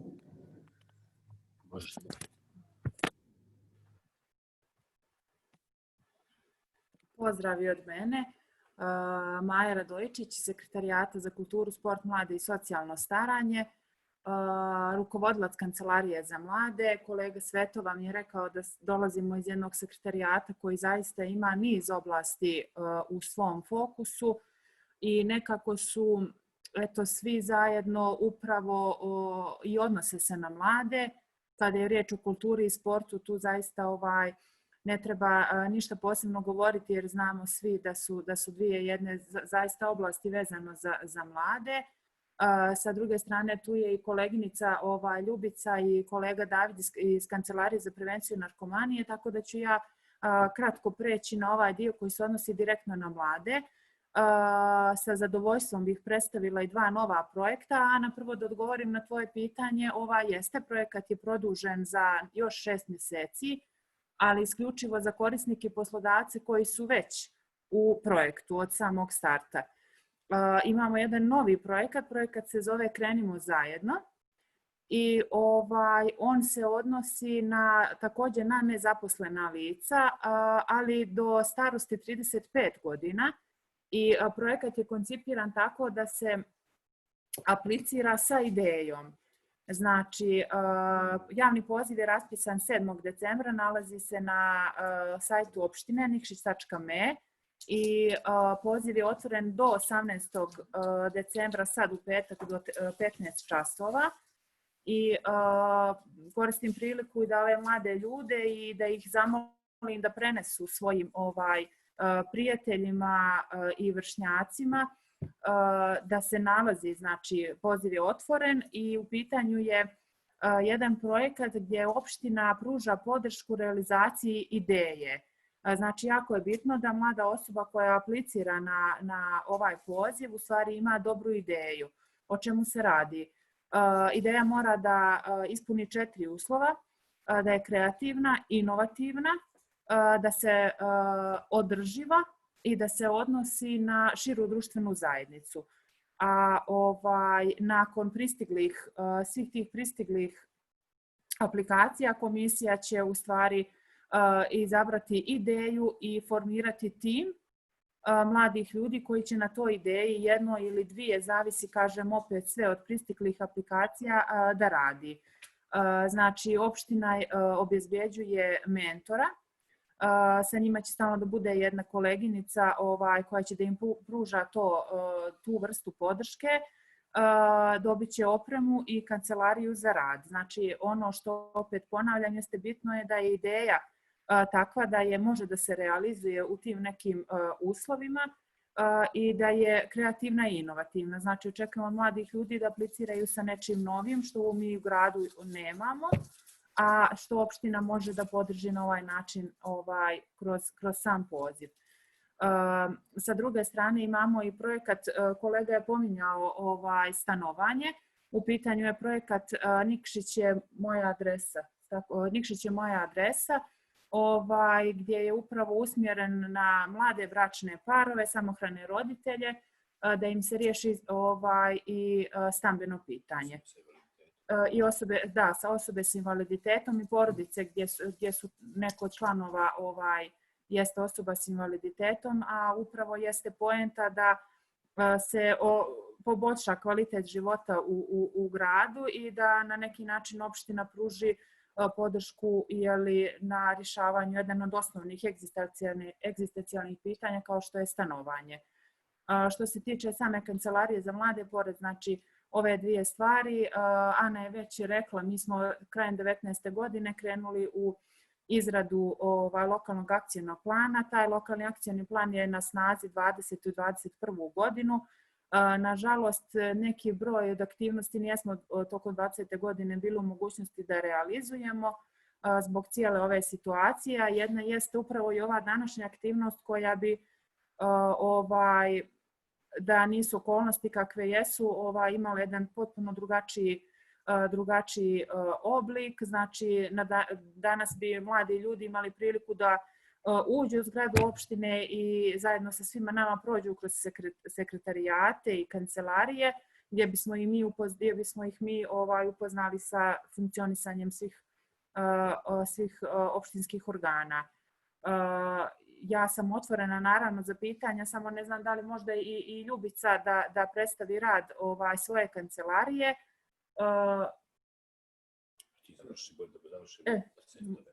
Možete, evo, kako god hoćete.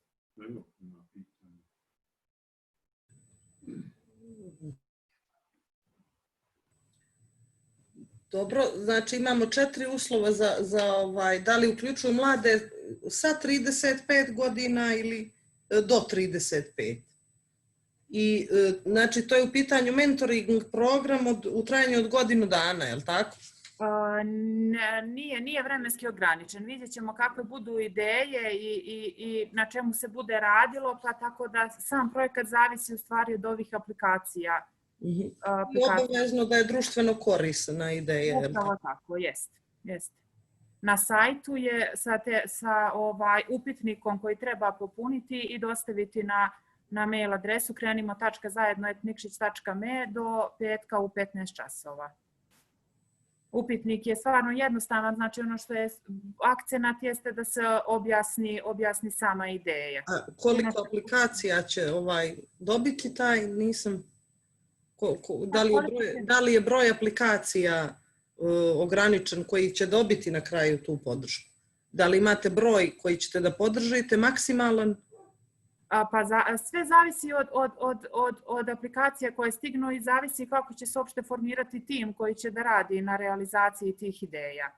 Znači, to su stvari koje će se dešavati u toku, ali ja mislim da će biti nekih do 15 mladih uključeno u taj tim.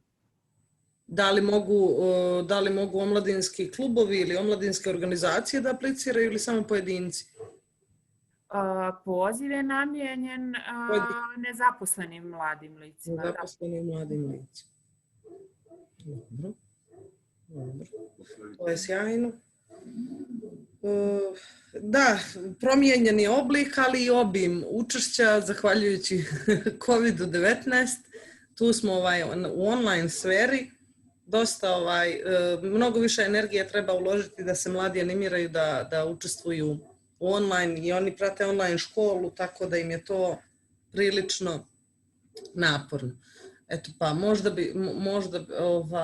možda bi mogle, kada govorimo o socijalnim politikama, svakako ne treba nikako umanjivati značaj prevencije bolesti zavisnosti. I sa nama su iz Kancelarije za prevenciju narkomanije Ljubica Abramović i David. Tako da možda oni, ako nema niko pitanja za Maju i za ove programe ili možemo nastaviti da nam Ljubica ukratko kaže što je to čime se kancelarija bavi i šta nudi mladima i to sigurno nije jednobrazno i jednodimenzionalno to što ova kancelarija nudi mladima u našem gradu. Evo, ja ću Ljubice, pošto je nas ovdje dosta, mi ne skidamo maske, tako da izvinjavamo se. Dobro.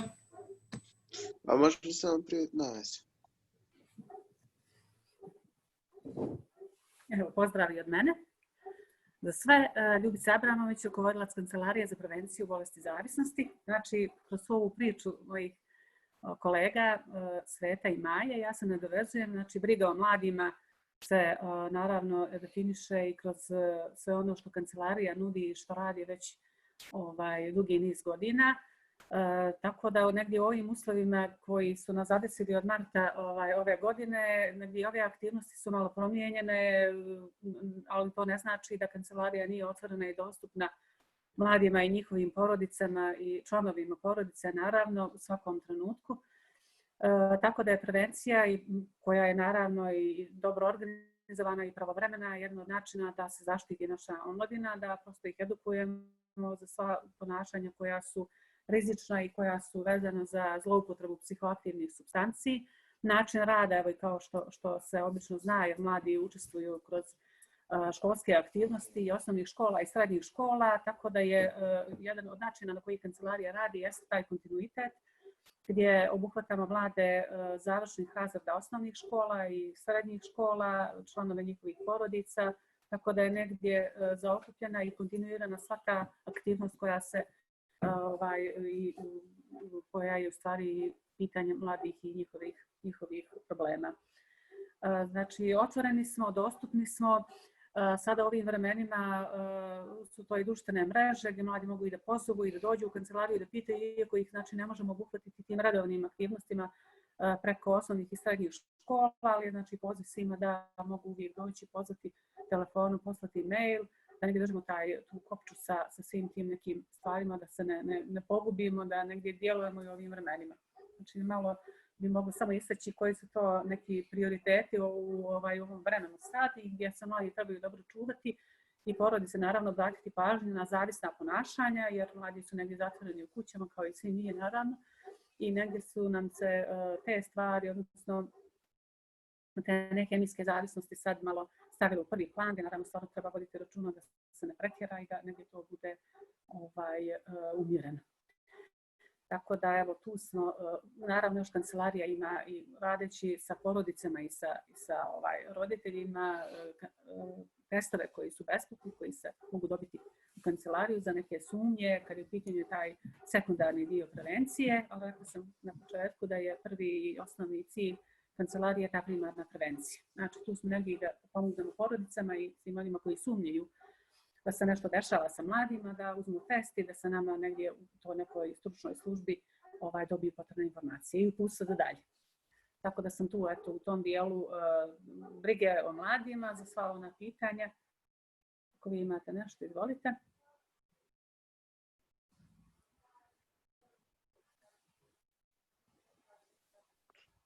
Ljubice, samo da pozdravim narod kraj ekrana.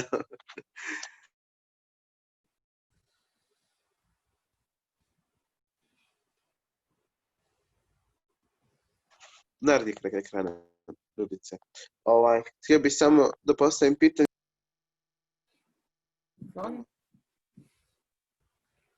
Htio bih samo da postavim Maji možda u vezi poziva za zapošljavanje. Ako nije problem, samo da li, pošto nisam Maja slušao iz početka, ali ću potražiti taj poziv svako da ga pročitam. Ali eto, htio bih već kad smo tu da postavim pitanje, da li ta ideja treba da ima, na primjer, da to bude preduzetnička ideja, na primjer, da nađemo kao neki vid rešenja šta je problem sa mladima, ili da je ipak neku ideju koju ćemo se u stvari sami finansirati iz te ideje, tako reći. Da krenemo tu ideju, ne znam. Znači, nije u pitanju zapošljavanje. Nije u pitanju zapošljavanje, u pitanju je više podrška idejama mladih. Znači, mladi će dobiti kancelariju, uslove za rad, dobit će mentora i tim mladih ljudi koji će zajedno da rade. Ideja može biti preduzetnička, svakako, ali prosto treba samo imati u vidu da to bude u nekom obimu da se može podržati, posebno kad je u pitanju taj tim ljudi koji će na tome da radi.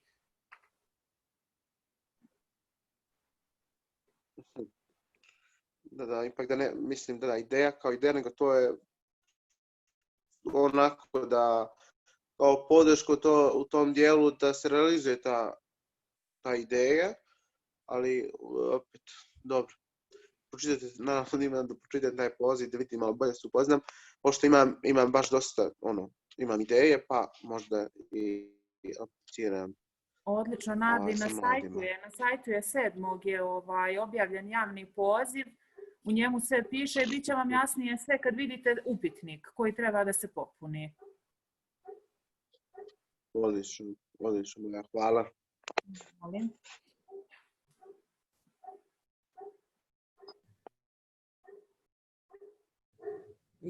Ja imam pitanje za Ljubicu, ako je moguće, da li se više samostalno mladi javljaju ili su ipak nekako u fokusu roditelji mladih u vašoj kancelariji? Dobro, znači ovaj dio prevencije što je svakodnevan i što traje, to su rad sa školama, osnovnim i srednjim. To je nešto gdje su obuhvaćeni svi mladi uzrasta od 7. razreda, 8.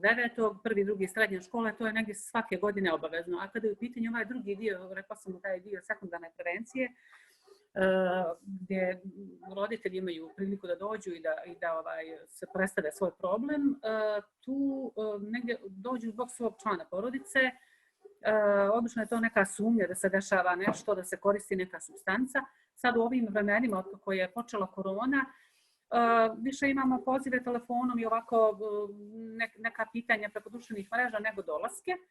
Negdje se svi bojimo tih kontakata, ali nije smanjen broj dolaska roditelja, tako da negdje oni imaju još uvijek tu brigu i taj neki kontinuitet u tim stvarima, da prosto vide problem. Sad rekla sam više da je to vezano za neke hemijske zavisnosti, da roditelji sad ne znaju koja je to mjera, koliko to djece treba dnevno da budu ispred ekrana, pogotovo uzrasta osnovne škole. To negdje u tom dijelu je zadnje pola godine više neki fokus. Da li se povećao broj nekako korisnika i poziva od kad smo pod izolacijom?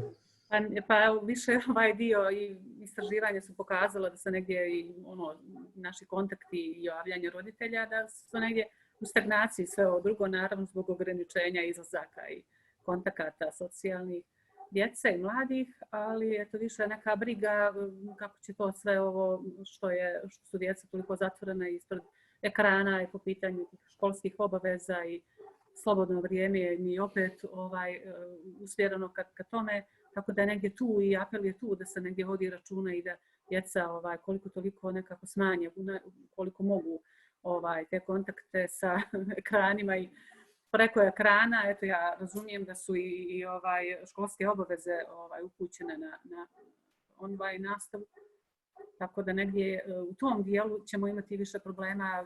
Pitanje kockanje preko interneta, to je nešto isto što je simptomatično. Sve ovo drugo, kažem, opet i u stagnaciji, zato što su nam i ove okolnosti kakve jesu nametnule sve to. Znači, za sve mlade, ako imate neka pitanja vezano za ovo ili...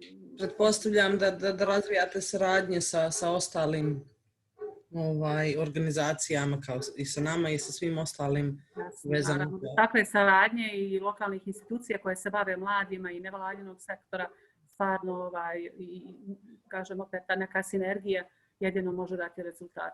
Evo, ja sam prvi put u kontaktu sa Milicom Zvizdić, predstavnicom omladinskog servisa novotvorenog u Nikšiću. Ovu aktivnost je podržalo, znači, i Uprava za sport i mlade. Ona je tu sa nama, ona može isto da nam predstavi, ako nema pitanja za Ljubicu, koja svakako obavlja jedan značajan i vitalan posao za zajednicu u Nikšiću.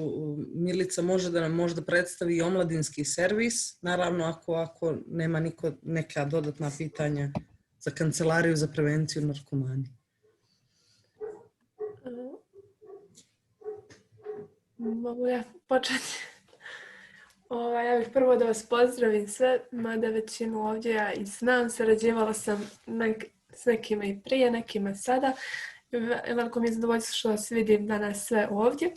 Pa omladinski servis je otvoren u avgustu ove godine. Kako se zove, u njemu radimo u skladu sa Zakonom o mladima, važećom strategijom za mlade i programom ostvarivanja javnog interesa u oblasti omladinske politike, a naravno i lokalnim aktivnostima iz lokalnog akcionog plana gdje sa mladima razgovaramo o aktivnostima koje bismo mogli da sprovedemo u narednom periodu. Pa smo tako neke već bili isplanirali, međutim smo odložili zbog ovih mjera novih koje su donošene i zabrana većih okupljanja, ali nadam se da ćemo nastaviti tamo, mislim, čim mjere ublaže. I tako bih također i ovom prilikom i pozvala Infopoint i vašu nevladinu organizaciju da se također mladima iz Nikšića u omladinskom servisu i predstave, da kažemo što značajnije o vašoj organizaciji, kao i da radimo na nekim aktivnostima zajedno i iz lokalnog akcionog plana i iz programa. Tako da će mi biti veliko zadovoljstvo jer sam stvarno čula u razgovoru s vama da ima značajnih projekata koje bismo mogli zajedno da odradimo. Također što bih još dodala, dobro, tu je Narti, mi smo već neke aktivnosti zajedno. Ja se izvinjavam, u izolaciji sam pa sam sad upravo vidjela neki tekst u danu što su objavili, ali nema veze, ja sam u izolaciji do ponedeljka, a nakon toga su kancelarije otvorene od 10 do 14 časova radnim danima, pa svakako možemo i neki sastanak manji organizovati kako bismo pripremili neke dodatne aktivnosti. Ja stvarno sarađujem od prvog dana super sa Majom iz Kancelarije za mlade i velika mi je podrška prilikom ovog puta u omladinski aktivizam. Nismo te pitali ni tebe ni Nardija kako ste, s obzirom da ste u izolaciji. Nadamo se da su to minimalni do nepostojeći simptomi. Da, dobro je. Meni ističe još ovo do kraja nedelje pa će biti bolje. Hvala svakako na pitanju. I koja je uloga omladinskog servisa? Što nas očekuje? Super. Što nas to očekuje u narednom periodu vezano za omladinski servis? Pa znate kako, mi imamo neku Viber grupu i baš smo komunicirali šta bismo mogli do kraja godine da sprovedemo. Tu su u planu sad neke humanitarne aktivnosti koje bismo mogli, kao i samo druženje, ukoliko mjere dozvole mladih, kao da se čisto da neku cjelinu napravimo, da zaokružimo ovu godinu i mogu reći slobodno uspješnu, jer od otvaranja omladinskog servisa Nikšiću imali smo sigurno 20 aktivnosti koje su fenomenalno prošle. Kroz omladinski servis mogu reći da je prošlo 150 mladih, tako da ja te aktivnosti kad pravim tromjesečni izvještaj koji dostavlja ministarstvu na odobrenje, sada već upravi za kadrove, upravi za sport i mlade, pravim zajedno sa mladima. Znači, osluškujem njihove želje i potrebe, šta bi oni željeli da bude u servisu dostupno za njih, pa smo tako negdje napravili neki raspored, tipa ponedeljkom da bude neki sastanci mladih gdje bismo pravili neke ideje nove, utorkom bismo neke edukativne radionice ili tako nešto. Mislim, smo napravili neki plan kako bi nam svaki dan bio popunjen, međutim to sve zavisi od ovih mjera kakve će biti u narednom periodu, kao i potreba mladih i uključenja mladih. Da li će mladi moći, ja mogu svakako reći da iako je sve bilo online, pogotovo jer kako su škole, srednjoškolci su također tu dosta uključeni.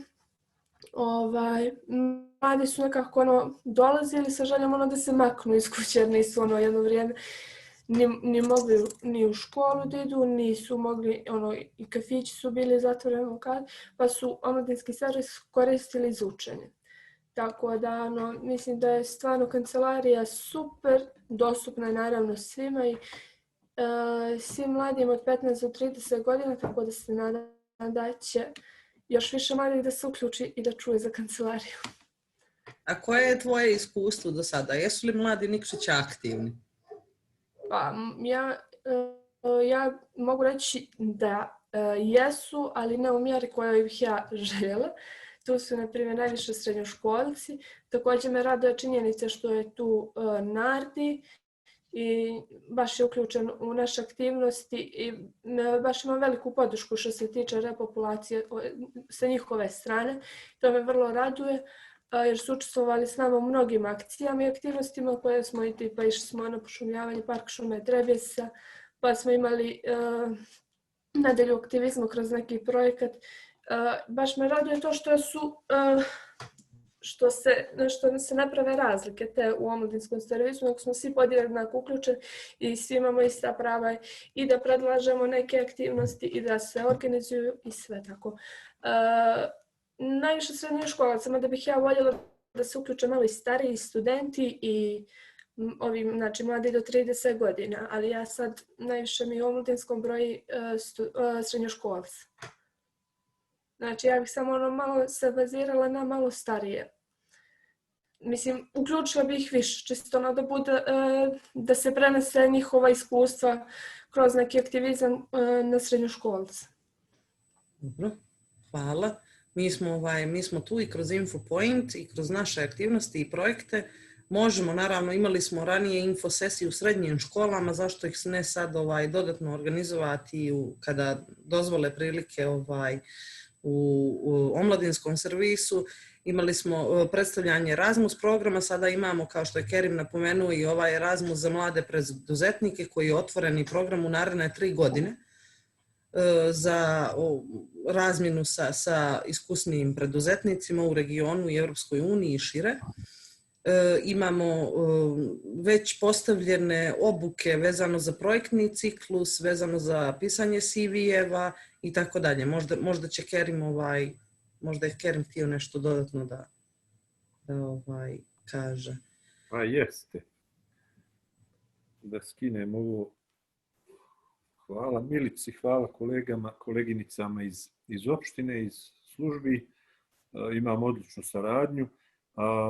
Evo da se pohvalim, ovaj omladinski servis je na neki način jedan od produkata naših nekih aktivnosti u prethodnom periodu, gdje smo bili zamislili opet na inicijativu mladih kad smo ih pitali šta misle da je potrebno, neku vrstu centra za mlade u Nikšiću i ovo je jedan od modaliteta, od pravaca u kojem je razvoj te ideje krenuo, iako smo imali neke druge ideje, na primjer za staru zgradu policije, pa bi to bilo baš interesantno, u centru je grada, lijepa je zgrada, da mladi imaju svoj kutak u centru grada, ne neđe skriveno od očiju, već pred očima svih i da to bude reprezentativno mjesto u kome bi se ljudi u petak i subotu doćerali i došli na neke kulturne i lijepe aktivnosti, a naravno koji bi pružao mladima mjesto gdje imaju stalno neku mogućnost otprilike očekivanje od ovog servisa za mlade, da bude stalno mjesto na kome se stalno dolazi i na kome može kasnije, kad se svako ostavi po nešto malo, da se akumuliraju i generišu neke ideje. Mi smo naravno na raspolaganju Milici da podijelimo naše iskustva koja su, eto, bogata i možda glavni izazov, mi radimo, sad je pitanje s kojim grupama, ciljnim grupama mladih možemo da radimo, da imamo kontinuiran rad, jer mladi u Nikšiću završe srednju, osnovci su jedan nivo, srednjoškolci drugi, završe srednju školu, odu neđe drugo, odu na fakultet ili u Podgoricu ili se zaposle, imaju razne izazove kako da napravimo stalni, kako bi rekao, vodenicu na stalni protok tih mladih, da konstantno imamo od njih informaciju o njihovim potrebama, o tome šta mjere za njihovo dijelo, da im uzmemo zapravo mjere za njihovo dijelo i da im to dijelo stoji saliveno, ne da im mi kupujemo neku robu koja možda im neće, pod znacima navoda, možda dobro stajati. Dakle, tu smo da komuniciramo, Milica dobrodošla kod nas uvijek, mi ćemo pokušati da budemo dosadni, da tebe gnjavimo sa nekim našim stvarima. Mislim da je mnogo važno i da je ključ bili i zamisao kako koncipira taj centar za mlade u Nikšiću. Da li da to bude opštinska struktura, da li da to bude pri ministarstvu. Jedna od ideja koja bi možda bila održiva je kad bi to bila neka institucija kreirana u vlasništvu mladih. Sad kako to, mi možemo da o tome, ali da zapravo mladi opet osjećaju onu odgovornost koju sam pomenuo danas, da je na njihovim plećima i da onda oni sami znaju da mogu naravno dati im određene resurse. Kako to da bude u vlasništvu, da li da su osnivači zajedno nevladine organizacije, sportski klubovi, opština, ne znam, ali možda za ubuduće, za razmišljanje, jer mi možemo raditi niz projekata, ad hoc stvari koje kad prestane da se, kako bi rekao, dodaju drva ili ugalj, vatra se ugasi. Trebamo da osmislimo nešto kontinuirano. Mi imamo sad, ja bih pozvao, dakle, prisutne koliko nas ima, da postave još, ako ima neko pitanje, pošto imamo obaveze od naših koleginica i kolega iz opštine i službi da idu na neke druge aktivnosti. Naravno, ako Milica ima još nešto da doda, a svima hvala na učešću i, kažem, dosađivat ćemo vam i u buduće i probat ćemo da to bude konkretnije i da bude baš prilagođeno, što vele za ovu vakcinu ili za bilo koji lijek, mora svakom posebno da se izmjeri šta i koliko da mu se pruži, da bi bilo efikasno, da bi dalo rezultat. A da dam još jedno, izvini Milice, sad sam bio neposredno pre ovog našeg skupa na razgovoru u opštini vezano za jedan drugi projekat i nekako nam se čini da mnogo donosimo kao nevladina organizacija, ali da i mi nismo u stanju da predočimo koje su to benefiti koje mi donosimo opštini i drugim institucijama i strukturama i civilnom društvu, isto kao što i institucije, iako imaju neke divne stvari za mlade, ne dolazi do njihovih ušiju. Ajmo da učimo komunikaciju, ajmo da nađemo način kako da pravoj osobi u pravo vrijeme predstavimo tu korpu voća koju nosimo onome kome to treba, koji će znati da prepozna to. Možda je to suština. Evo, ponavljam, u medicini kažu i u ovoj vakcini je pitanje da li može jedan isti agens i doza da na svakog djeluje kako treba. Pa ne može, moramo svakom custom made da prilagodimo to što mu pruža. Eto, Gnjavi, Milice i ostali, izvolite. Ne, svakako sve je super. Ja sam svakako planirala, što se tiče starih, ja znam samo po sebi. Ja sam bila, mislim, i dalje sam volonter Crvenog krsta, ali prosto kad sam završila srednja škola, ja sam pošla u Podgoricu da studiram i nekako sam tu već što se tiče tog aktivizma manje je bilo uključeno, međutim sad sam se vratila punom snagom, ali ja planiram da pošaljem i fakultetima i srednjim školama kad se malo situacija s virusom stabilizuje, čisto da vidimo možda i ovdje studenti koji nisu iz Nikšića, možda se i oni uključe, možda možemo dobiti neki dobar feedback i od njih. Tako da sam mislila u tom smislu da tipa kroz filmske večere ili nešto tako da ih samo animiram, da osjete da mogu da koriste prostor omladinskog servisa kad god oni požele. Tako smo i pravili neke filmske tipa debatne večeri. Sve što mladi predlože, znači sam se trudila da ispoštujem da bi čisto osjetili kao njihov prostor da je omladinski. da su slobodni da bilo šta tu i predlažu i koriste u bilo koje svrhe. Mislim, svakako u svrhe omladinske politike, ali čisto da osjetite kao svojim prostorom. Tako da mislim da je ključno umrežavanje ne samo institucija, nego i nevladinih organizacija sa svim da bismo nekako mlade više animirali, da mladi vide da se njihova riječ vrijedi i da se čuje svakako. Možda da dodam, mi smo u nekom akcionom planu koji je napravljen ili strategiji koji je sad fiksiran, on ne može da prepozna promjene koje se dešavaju. Mi smo trenutno i mladi su izloženi i zbog korone i zbog velikog razvoja ovog IT-a strašnim stvarima i utjecajima koji će tek da pokažu svoje efekte. Naprimjer, mi smo sad online.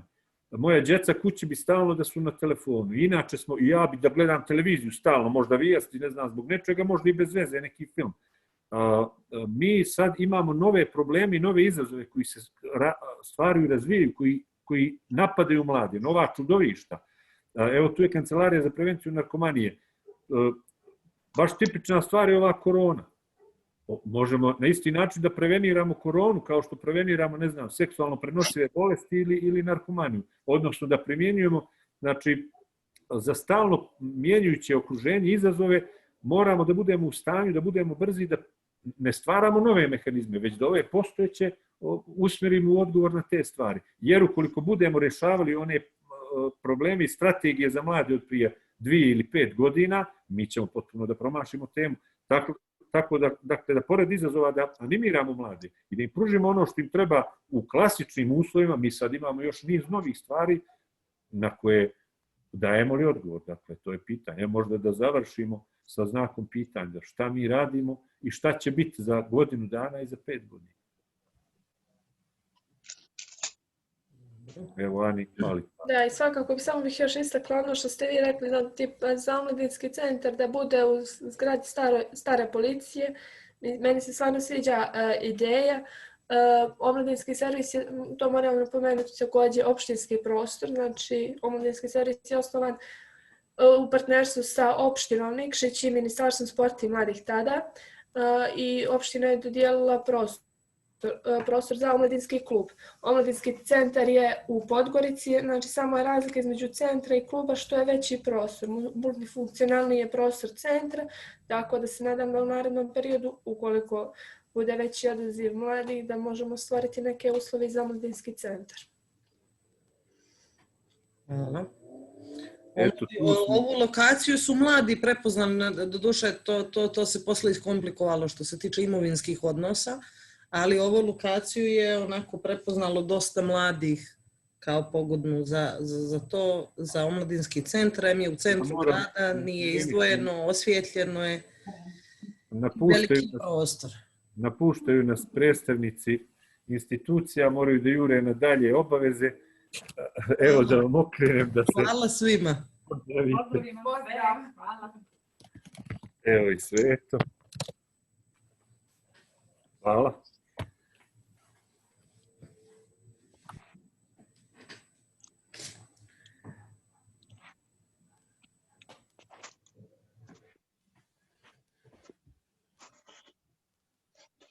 Je li to bilo to?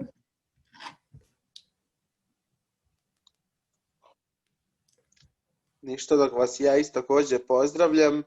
Hvala Milice. Milica, evo, da ja komentarišem. Milica je jedna divna koleginica koja stvarno uspješno radi sa mladima i stvarno koja se trudi da ih motiviše i u grupama kad su razna javna poziva i uvijek se trudi da taj poziv kopira i pozove mlade i da se odazovu tom pozivu i tako da je ovom pozivu zajedno sa omladom da je to ovim putem želim da se zahvalim